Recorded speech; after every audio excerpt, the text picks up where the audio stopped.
26장 38절에서 39절입니다. 신약성경 47페이지에 있습니다.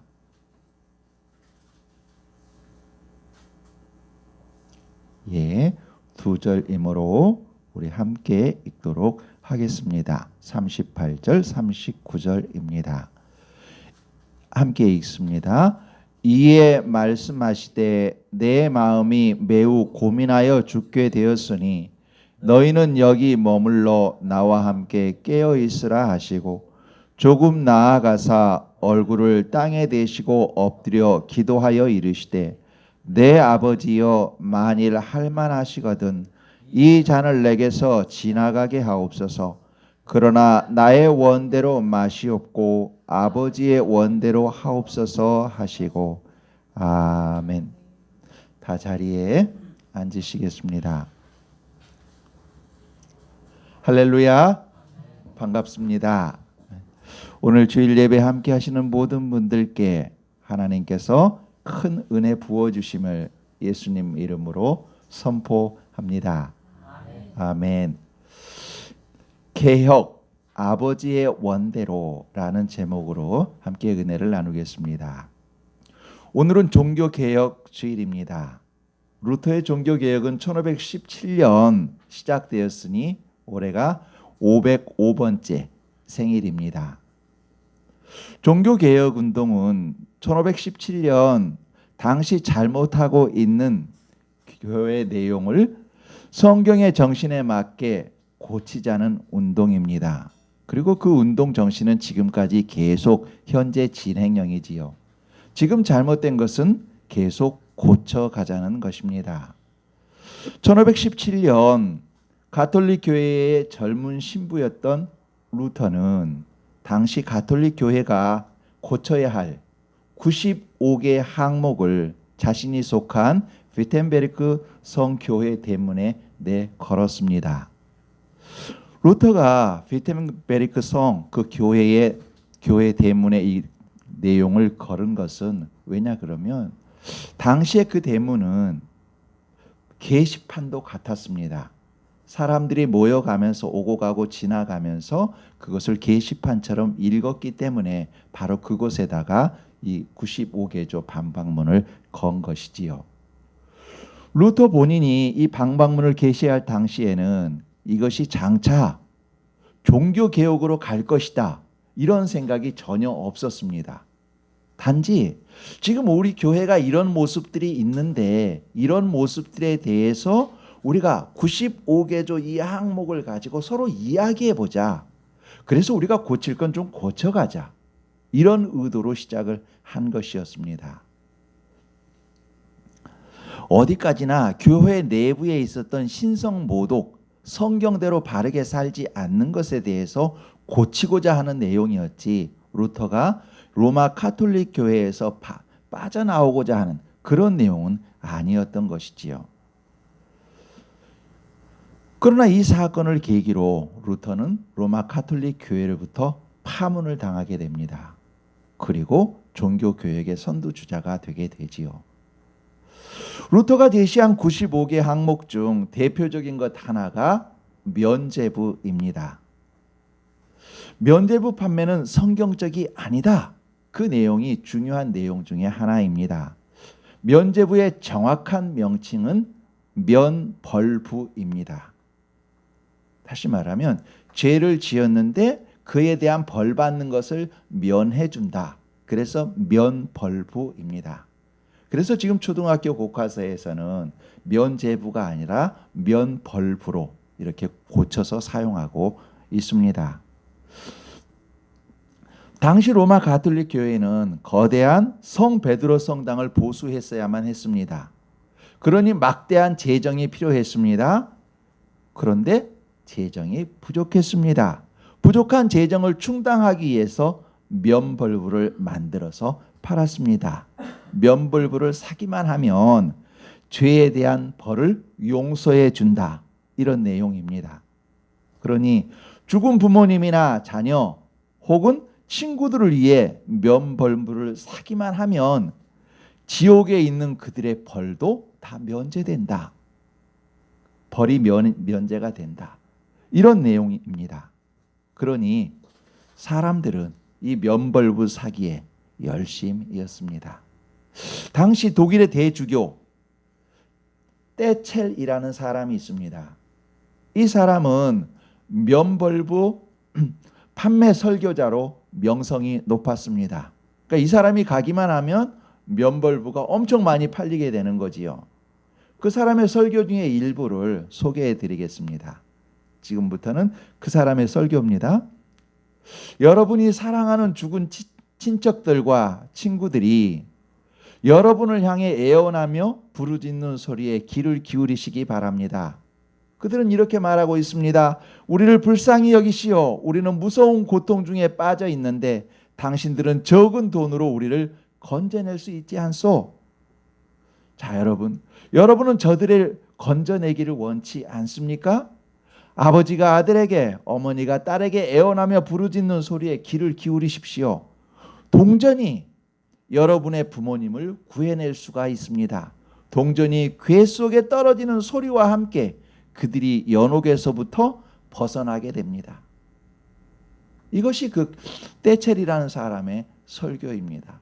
돈만 내면 지금 당신의 죄도 다 벌받을 내용도 없어지고 지옥에 있는 사람이라도 돈만 내면 그 벌에서 다 해방된다. 이렇게 말하면서 면벌부를 팔았습니다. 이러니 많은 사람들이 자기 자신의 죄와 가족들의 죄를 이해해서 그들의 그 벌받는 것을 면하기 위해서 또 죽은 사람들, 죽은 부모나 형제 자매들을 위해서 면벌부를 살려고 애썼습니다. 당시 면벌부의 가격은 신분에 따라서 차이가 있었다고 합니다. 근데 평민들에게 판매된 면벌부 한 장의 값은 송아지 3마리 값이었다고 합니다. 당시 허름한 집 6개월치 월세를 낼 수 있는 가격이었다고 합니다. 여러분, 이것이 과연 성경적일까요? 성경적이 아니라는 것은 누구나 알 수 있습니다. 이것은 전혀 성경적인 내용이 아닙니다. 신성 모독입니다. 하나님을 욕되게 하는 것입니다. 죄 사함, 구원은 오직 하나님의 은혜로 받습니다. 예수 그리스도의 대속의 은혜로 받습니다. 그런데 그들은 돈만 있으면 죄가 용서받고 벌을 면해지고 자신의 돈으로, 자신의 노력으로 구원받는 것으로 만들어 버렸습니다. 하나님의 은혜를 돈으로 거래하는 것이 되어버린 겁니다. 하나님의 모든 은혜가 사라지고 자신들의 노력으로, 자신의 돈으로 구원을 살 수 있는 것으로 만들어버린 것입니다. 그러니 신성 모독인 것이고 하나님을 모욕하는 것입니다. 성경은 분명히 말합니다. 너희가 두 주인을 섬길 수 없다. 하나님과 재물을 겸하여 섬길 수 없다. 분명히 말했음에도 불구하고 그들은 하나님을 믿는다 하면서도 돈만 있으면 하나님도 움직일 수 있어 라고 말하며 재물을 주인으로 섬기고 있었습니다. 그러니 루터는 자신이 로마 가톨릭 신부였지만 이것을 그대로 묵과할 수 없었던 것이지요. 그래서 이 내용을 포함한 면벌부를 포함한 다른 내용들도 우리 함께 이야기를 나누며 이것을 고쳐보자 라고 95개조 항목을 위텐베르크 성대문에 붙인 것입니다. 종교개혁, 바로 이렇게 시작이 된 거지요. 종교개혁의 신학사상의 그 기준은 성경입니다. 이 종교개혁의 신학사상, 그것을 압축적으로 한 5가지 중요한 내용이 있는데 그것을 5 솔라라고 말합니다. 거기에다가 만인 제사장을 합하면 6가지지요. 솔라라는 내용은 뭐냐면 라틴어인데 오직이라는 뜻입니다. 우리가 먼저 5 솔라를 살펴보고 그 이후에 만인 제사장을 살펴보겠습니다. 5 솔라 중에 제일 먼저 첫 번째 솔라는 솔라 스크립투라입니다. 오직 성경. 오직 성경이다 라는 뜻입니다. 이 말이 왜 나왔는가? 당시 로마 가톨릭 교회는 성경의 권위보다 교황의 권위가 더 높았습니다. 그러니까 성경이 어떻게 쓰여 있다 하더라도 그것을 풀어가는 교황이 풀면 그 교황의 권위가 우선시 되었습니다. 그렇기 때문에 이 면벌부도 만들어 팔 수 있었던 겁니다. 성경에는 없음에도 불구하고 교황이 그렇게 해석했기 때문에 면벌부를 만들 수 있었고 팔 수 있었던 것이지요. 그러니까 성경의 권위보다 교황의 권위를 더 높이 두었습니다. 그래서 루터가 말한 솔라 스크립트라 오직 성경이라는 이 말은 성경이 가장 권위가 있다. 다른 무엇보다도 성경이 가장 높은 권위에 있다. 교황의 권위는 그 아래에 있다. 어느 누구도 성경의 권위를 침범할 수 없다. 오직 모든 것의 기준은 성경이다. 그래서 솔라 스크립트라 오직 성경입니다. 다른 무엇도 성경에 비추어서 판단해야지 그것 자체가 성경에 우선될 수 없다는 것이지요. 두 번째 솔라는 솔라 크리스투스입니다. 솔라 크리스토스는 이것은 예수 그리스도를 말합니다. 가톨릭 교회도 예수 그리스도에 대해서 말했습니다. 분명히 믿는다 했습니다. 그런데 그들은 그것으로 그치지 않았고 무언가를 덧붙였습니다. 무엇이냐 그러면 예수 그리스도의 공로 그것으로 인해서 구원받지만 그것만으로는 부족하다. 그렇기 때문에 교회 로마 가톨릭 교회 안에 있었던 성인들이 있는데 그 성인들의 공로 그 공로를 일반 성도들이 더 덧입어야 구원받을 수 있다. 이렇게 가르쳤습니다. 다시 말하면 예수님의 공로가 있지만 이것만 가지고는 부족하고 교회 안에 로마 가톨릭 안에 성인들이 있었는데 이 사람들은 워낙 거룩해서 자기가 구원받을 만한 그 거룩이 있고 그것보다 더 남는 잉여 공로가 있다. 이 잉여 공로를 가지고 평민들 아직 부족한 사람들에게 나눠주고 그것을 받았을 때 일반 사람들도 구원을 받을 수 있다. 이렇게 가르친 겁니다. 그래서 7성례들을 계속해서 행했던 것이지요. 그렇지만 여러분 성경 로마서 3장 23절에는 분명히 천명합니다.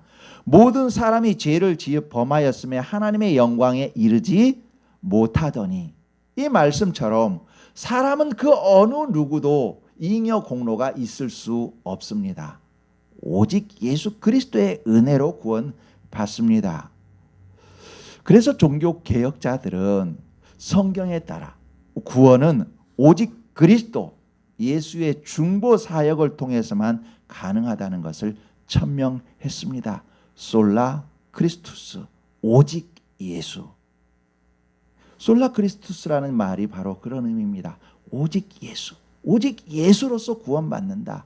다른 무엇으로 더 보태질 수도 없고 더해서도 안 된다. 오직 예수 그리스도로 구원받는다. 그것을 말한 것입니다. 세 번째 솔라는 솔라 그라티아입니다. 오직 은혜입니다. 만일 우리의 공로, 계획, 그 무엇으로 구원받는다면 그것은 하나님의 은혜가 아닙니다. 우리가 구원받는 것은 오직 하나님의 은혜로 구원받는 것입니다. 그것을 선포한 것이지요. 오직 하나님의 은혜만이 우리를 죄와 죽음으로부터 그 속박으로부터 구원해내고 생명으로 건져낸다는 것입니다. 네 번째 솔라는 솔라 피데입니다. 오직 믿음입니다. 로마서 1장 17절의 말씀처럼 오직 의인은 믿음으로 말미암아 살리라 말씀처럼 오직 그리스도를 믿는 믿음으로 구원을 받는다. 이것을 천명한 것이지요. 로마 가톨릭에서는 아니었지요. 믿음 더하기 무엇인가 잉여 공로라든지 무엇인가 자기들의 공로가 있었습니다. 그런데 종교개혁자들은 그것이 아니다. 성경은 그것을 말하지 않고 오직 믿음으로 구원받는다. 우리가 성경대로 믿자. 이것을 선포한 것입니다. 다섯 번째 솔라는 솔리데오 그로리아입니다. 오직 하나님께 영광입니다. 그러니까 위에서 말했던 솔라 스크립트라, 그 다음에 솔라 크리스투스, 솔라 그라티아, 솔라 피데, 이 모든 것은 솔리데오 그로리아, 이곳에 모두 포함되어 있습니다. 오직 하나님께 영광. 다시 말하면 모든 것이 시작이 하나님께로부터 시작되었고 주시는 이도 하나님이요 모든 것의 결과도 하나님이니 마땅히 오직 하나님만 영광을 받으신다. 이 내용 속에 모든 것이 포함되어 있지요. 이렇게 5개 다시 한번 정리해 보겠습니다. 오직 성경인 솔라 스크립투라, 오직 그리스도인 솔라 크리스투스, 오직 은혜인 솔라 그라티아, 오직 믿음인 솔라 피데, 오직 하나님께의 영광을 솔리데오 그로리아. 이것이 종교개혁의 5가지 중심 내용입니다. 여기에 대하여 만인제사장론이 있습니다. 만인제사장론은 성도의 평등함을 강조하는 말입니다. 당시 로마 가톨릭 교회에는 어떤 것이 있었느냐 하면 신부님과 일반 사람들과 평민, 이것을 상하 계급주의로 생각했습니다. 신부님은 높고 일반 평민은 계급적으로 낮은 것처럼 이렇게 생각을 했습니다. 그런데 성경을 보면 그렇지 않다는 것이지요. 모든 사람이 하나님 앞에 평등하다는 것이지요. 그러기에 모든 사람이 하나님 앞에 제사장이라는 것이지요. 이걸 조금 더 길게 설명하면 구약시대에 분명히 제사장이 있었지요. 분명히 모든 일을 감당하고 하나님의 말씀을 전하는 제사장의 직분이 있었습니다. 그런데 예수님께서 십자가에서 못 박혀 죽으실 때에 성전에 있었던 그 휘장이 위에서부터 아래로 갈라졌지요. 찢어졌단 말이지요. 그럼 이 말은 바로 구약의 제사장 제도를 하나님께서 찢으셨다는 거지요. 여러분, 성전에 휘장이 있으면 밑에서부터만 찢는다면 찢어져도 어떻게 위에서부터 찢어지겠습니까?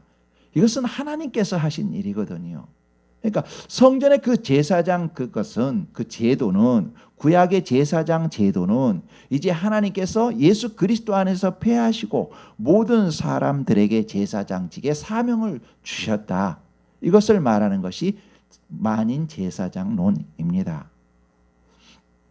여러분, 그렇다고 성직자와 평신도의 구분이 사라졌다, 이런 개념은 또한 아닙니다. 누구든지 계급이 아니라 사명에 따라 제사장이 된다는 것입니다.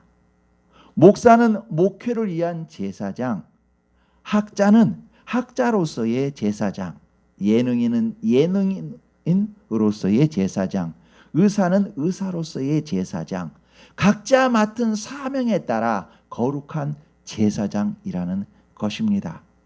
그렇다고 모든 사람이 다 제사장인 것은 또한 아닙니다. 무슨 말이냐면 예수 그리스도를 믿지 않으며 자신의 욕심을 따라 돈을 번다면 그는 그저 욕심꾸러기요 돈의 노예일 뿐입니다. 예수 그리스도 안에서 예수님이 기뻐하시는 방향과 방법으로 돈을 벌고 돈을 사용할 때 그는 거룩한 경제 제사장이 되는 것입니다. 이처럼 예수 그리스도 안에서 하나님이 기뻐하시는 모든 삶은 제사장적인 삶입니다. 이것이 하나님 앞에서 만인 제사장입니다. 여러분, 우리의 삶 하나하나가 제사장의 직분을 감당하는 거룩한 것입니다. 그러니 우리의 언어 하나, 우리 작은만한 손짓 하나, 이 모든 것들은 너무나 중요합니다. 자, 이런 내용으로 종교개혁은 시작되었습니다. 한마디로 요약하자면 종교개혁은 성경이 가르치는 대로, 성경대로 살자 하는 것입니다. 이런 정신으로 로마 가톨릭 교회의 잘못된 것을 고치자, 개혁하자, 말하고 행동하자, 이렇게 출발한 것이 종교개혁입니다. 그런데 여러분, 이렇게 시작했을 때 로마 가톨릭 교회에서 가만히 있었겠습니까? 그렇지 않지요. 이렇게 가는 이들을 로마 가톨릭 교회에서 박해합니다. 바로 가고자 하는 곳에는 언제나 기존의 불이한 이익을 탐하던 자들이 새로운 것을 받게 하게끔 되어 있습니다. 출애굽할 때도 마찬가지였지요. 출애굽하고자 할 때 바로 왕은 바로 이스라엘 백성들을 더욱 박해했던 것과 마찬가지입니다. 그래서 종교 개혁자들은 로마 가톨릭 교회로부터 박해를 받고 교회를 분리하게 됩니다. 그것이 개혁교회, 개신교입니다. 우리 장로교회, 감리교회, 성결교회, 침례교회 이와 같은 개혁교회, 개신교들입니다. 자, 여러분, 그러면 로마 가톨릭 교회에서 잘못된 것을 개혁하자, 바르게 살아보자라고 개혁하고 나온 개신교, 이 개신교는 지금 과연 잘하고 있을까요? 과연 잘하고 있을까요? 오늘 기도 중에도 있었지만 참으로 안타까운 모습들이 많이 있지요. 성경 말씀에 따라 바르게 살아가는 교회들이 많이 있지만, 소금과 빛이 되는 교회들이 많이 있지만, 아쉽게도 그렇지 못한 모습들이 많이 있습니다. 그래서 사회로부터 아주 부끄러운 소리를 듣기도 합니다. 어떤 경우에는 예수님의 몸인 교회를 개인의 사유화로 세습하는 사람과 거기에 동조하는 사람들이 있습니다. 또 어떤 때는 하나님보다 자신을 더 높은 자리에 앉아서 하나님을 이긴다라고 말하는 사람과 그를 추종하는 사람들도 있습니다. 너무나 안타까운 모습입니다. 그럼 우리 개인은 또 어떤가요? 그리스도인으로서의 우리 개인은 어떤가요? 하나님이 기뻐하시는 방향으로 자신을 개혁해 가다가도 때로는 이전의 모습으로 돌아가는 그런 모습은 없을까요? 잘못된 습관을 고쳐가다가도 어느 순간 같은 죄를 행하는 안타까운 모습은 우리에게 없을까요? 전혀 없으면 좋겠지만 안타까운 모습이 있는 것이 또한 저희의 모습입니다. 그럼 왜 이런 안타까운 모습들이 발생하는 걸까요? 이런 안타까운 모습으로 변질되지 않도록 개혁해 갈 수 있는 건 없는 걸까요? 여러분, 오늘 본문이 거기에 대한 해답을 말해주고 있습니다. 예수님이 이루어 놓으신 완전한 개혁의 방법, 그것을 오늘 본문이 말씀해주고 있습니다. 이 방법만이 온전한 개혁으로 나아가고 바른 개혁이 될 수 있습니다. 39절을 한번 함께 읽으시겠습니다. 시작. 조금 나아가사 얼굴을 땅에 대시고 엎드려 기도하여 이르시되 내 아버지여, 만일 할만하시거든 이 잔을 내게서 지나가게 하옵소서. 그러나 나의 원대로 마시옵고 아버지의 원대로 하옵소서 하시고. 아멘. 주님이 겟세마네 동산에서 하나님께 하신 기도입니다. 주님이 십자가에 매달려 죽기 전 드리신 기도지요. 너무나 여러분 잘 알고 계시는 내용입니다. 주님은 십자가에서 죽고 싶지 않으셨습니다. 그래서 땅에 엎드려 기도하셨습니다. 얼굴을 땅에 엎드려 대고 기도하는 것은 가장 간절한 기도입니다. 내 아버지요. 아버지는 능력이 무한하시니까 제가 십자가를 지는 방법이 아니더라도 다른 방법이 있지 않습니까? 제가 십자가를 지는 방법이 아닌 다른 방법으로 사람들을 구원해 주십시오. 저는 죽고 싶지 않습니다. 그러나 저의 원대로 마시고 아버지의 원대로 하옵소서 하신 기도지요. 자신은 정말 감당하기 싫고 힘들지만 성부 하나님이 원하시면 그대로 되기를 원하신다는 기도입니다. 이렇게 아버지 원대로 하옵소서 기도하시고 돌 던질 만큼 떨어진 곳에서 자고 있는 제자들을 보시고 와서 다시 기도하십니다. 42절입니다. 여러분 42절을 우리 함께 읽겠습니다. 시작. 다시 두 번째 나아가 기도하여 이르시되 내 아버지여, 만일 내가 마시지 않고는 이 잔이 내게서 지나갈 수 없거든 아버지의 원대로 되기를 원하나이다 하시고 아멘. 39절과 42절 모두 주님이 하신 기도입니다. 그런데 아버지 원대로 하옵소서라는 같은 흐름이지만 이 내용에 차이가 있습니다. 똑같지 않다는 것이지요. 39절입니다. 39절 내 아버지여, 만일 할만하시거든 이 잔을 내게서 지나가게 하옵소서. 그러나 나의 원대로 마시옵고 아버지의 원대로 하옵소서입니다. 즉 이 잔을 내게서 지나가게 하옵소서. 그러나 나의 원대로 마시고 아버지의 원대로 하옵소서. 다시 말하면 피할 수 있으면 피하게 해주세요. 지나가게 해주세요 하는 마음이 강하게 드러납니다. 그러면서 그럼에도 불구하고 아버지의 뜻대로 이루시옵소서라는 순종의 기도가 있는 것이지요. 그런데 42절 보시겠습니다. 내가 마시지 않고는 이 잔이 내게서 지나갈 수 없거든 아버지의 원대로 되기를 원하나이다 기도하십니다. 다시 말하면 아버지, 이것은 제가 꼭 해야 하는 사명이지요. 그렇다면 제가 하겠습니다. 아버지의 원대로 이루어 주소서 하는 기도입니다. 차이를 느끼시겠나요?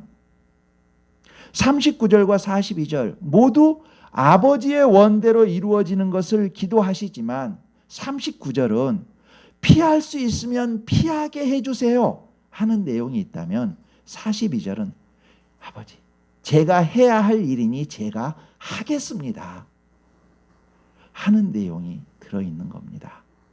처음 기도에는 자신이 원하는 내용이 있지만 두 번째 기도에서는 자신이 사명을 감당하는 순종의 의지가 강하게 드러나는 겁니다. 처음 기도를 지나 두 번째 기도로 나가면서 하나님의 뜻을 향한 사명에 순종하는 의지가 더욱 굳어져 가는 것입니다. 자신을 하나님께 맡김이 더욱 깊어진 것입니다. 이 내용을 헬라어 원문으로 보면 주님은 자신의 감정과 뜻과 목숨을 하나님께 온전히 순종하셨음이 더 선명하게 드러납니다. 39절 후반절에 나와 있는 원대로 하옵소서에서 원대로는 헬라어로 텔로입니다. 이 말은 감정적인 의미를 내포하는 원대로입니다. 즉 영어로 하면 want, 원하는 것, 원하는 대로입니다. 그런데 42절에 나와 있는 원대로는 텔레마입니다. 텔레마는 의지를 강조하는 뜻대로입니다. 즉 will입니다. 자, 그렇군요. 정확하게 번역하면 처음 기도하신 39절에서 텔로, 원대로 하옵소서라고 기도하셨고 두 번째 기도하신 42절에는 텔레마, 뜻대로 하옵소서입니다. 다시 말하면 자신의 감정을 기도의 시간 속에서 아버지의 뜻으로 옮겨갔음을 두 단어가 웅변하고 있는 것입니다. 텔로에서 텔레마로, 원하는 것에서 아버지의 뜻대로, 감정에서 아버지 하나님의 의지대로 순종해 가는 것이 두 단어가 웅변하고 있는 것이지요. 그러므로 주님이 순종하신 것은 자신의 목숨만 어쩔 수 없이 드린 것이 아니라 자신의 감정과 자신의 의지 모든 것을 하나님께 드리며 순종하는 것입니다. 주님이 텔로로 기도하실 때는 육신을 지닌 본인의 죽음에 대한 아픔과 공포 포함되어 있었을 겁니다. 아버지, 죽고 싶지 않아요 하는 그 마음이 포함되어 있었을 겁니다. 동시에 남아있는 사람들에 대한 안타까움도 포함되어 있었을 겁니다. 어머님과 제자들, 자신이 십자가에서 죽는 것을 바라봐야 될 어머니의 마음, 그리고 자기가 십자가에서 죽으면 여태까지 자기 자신을 믿고 따라왔던 그 제자들의 허탈감, 실망감. 비록 주님께서 내가 죽은 지 사흘 만에 부활하리라 말씀하셨지만 그것에 대해서 아직 더디 믿고 있는 그 제자들의 마음, 그런 것들을 다 생각해 보셨을 때 주님의 마음은 너무나 많이 아프셨을 겁니다. 그래서 뗄로, 원대로라는 단어를 쓰셔서 기도하셨을 겁니다. 그러나 점차 주님은 그 모든 것을 하나님께 맡겼습니다. 자신과 주변의 모든 것을 하나님께 맡기고 뗄레마, 하나님의 뜻대로 되기를 원하나이다 기도하셨습니다. 하나님께 모두 맡기고 하나님께 순종하셨습니다. 여러분, 아담과 하와는 자기들의 뜻을 더욱 강화하며 마침내 하나님께 불순종하고 하나님을 떠나 인류를 죽음에 떨어뜨렸습니다. 그러나 예수님은 자신의 뜻을 하나님 앞에 하나하나 순종해 가셨습니다. 자신의 뜻을 처음엔 이만큼이었다면 점차 줄이고 버리면서 하나님의 뜻에 자기 자신을 맞추어 가셨습니다. 그래서 결국 하나님께서 택하신 사람들을 죽음에서 생명으로 건져 올리셨습니다. 하나님과 우리 사이에 막힌 담을 그 피로 허물고 우리에게 생명과 화평을 주셨습니다. 하나님이 사랑하는 여러분, 진정한 개혁은 환경을 바꾸고 보다 좋은 편리한 세상을 만드는 것이 아닙니다. 진정한 개혁은 아담과 하와와 같이 자신이 원하는 것, 자신의 욕심을 채우기 위해 변해가는 것이 아니라 자신의 고집을 위하여 투쟁하는 것이 아니라 주님처럼 하나님께 모든 것을 맡기고 하나님 아버지가 원하시는 뜻이 이루어지도록 하나님의 뜻에 순종함입니다. 그것이 진정한 개혁입니다. 자신의 가치관과 삶의 모든 기준이 자신에게서 하나님께로 옮겨지는 것, 그리고 그렇게 사는 것, 그것이 진정한 개혁입니다. 나를 통해 하나님의 선한 뜻이 이루어지도록 힘써 사는 것, 그것이 진정한 개혁입니다. 우리 모두 우리의 삶의 일터에서 만인 제사장의 거룩한 자격과 자부심으로 하나님의 뜻이 이루어지도록 살아가면 우리로 인해 세상은 밝아질 겁니다. 우리를 통해 하나님께서 세상을 밝히실 겁니다. 하나님이 사랑하시고 하나님을 사랑하시는 아름다운 여러분, 봄날 따뜻한 아침 햇살처럼 포근히 빛나는 우리 성도 여러분, 여러분과 저와 여러분, 우리 모두 자신을 하나님께 맡기고 하나님이 원하시는 방향으로 기도하며 걸어갑시다. 새우 한 조각 심장만 남으면 굴러서라도 가겠다는 마음으로 한 걸음이라도 더 하나님의 뜻대로 살려고 마음과 뜻을 다해 힘씁시다. 그 과정에서 분명 반대 세력은 우리를 공격할 것입니다. 말씀대로 살고자 할 때, 선한 뜻대로 살고자 할 때 방해하는 사탄의 세력은 반드시 있습니다. 우리 안에 있습니다. 다음에 하지, 이번 것만 그냥 이렇게 하고 다음부터 고치면 돼. 이거 너가 한다고 누가 알아주지도 않아. 우리 안에 우리를 방해하는 그 세력이 있습니다. 그 세력이 있을 때 우리는 담대하게 싸우며 전진하십시다. 우리 예수 그리스도 안에서 믿음과 기도로 십자가의 삶으로 우리가 걸어가면 하나님의 뜻이 이루어질 수 있도록 기도하며 열심히 걸어가며 순종하면 반드시 하나님께서 승리하게 하실 겁니다. 여러분, 우리의 목자 되신 하나님께서 우리와 함께 하시며 우리를 굳세게 하시며 도우시며 하나님 당신의 의로운 오른팔로 우리를 붙들며 승리하게 하십니다. 주님은 기도하셨습니다. 또 우리가 그렇게 기도하며 걷기를 원하십니다. 내 아버지여, 나의 원대로 마시옵고 아버지의 원대로 하옵소서. 기도하겠습니다. 하나님 아버지, 저희에게 종교개혁이라는 절기를 갖게 하셔서 하나님 앞에서 저희들을 다시 돌아보게 하시니 고맙습니다. 진정한 개혁은 예수님처럼 자신을 하나님께 맡김이었고 하나님 아버지가 원하시는 뜻이 이루어지도록 하나님의 뜻에 순종함이오니 저희의 가치관과 삶의 모든 기준이 자신에게서 하나님께로 옮겨지게 하옵소서. 저희 모두 하루하루 성부 하나님께 순종하신 주님을 더 닮게 하옵소서. 저희가 사나 죽으나 주님의 것임을 기억하고 날마다 주님을 닮게 하옵소서. 예수 그리스도의 이름으로 기도합니다. 아멘.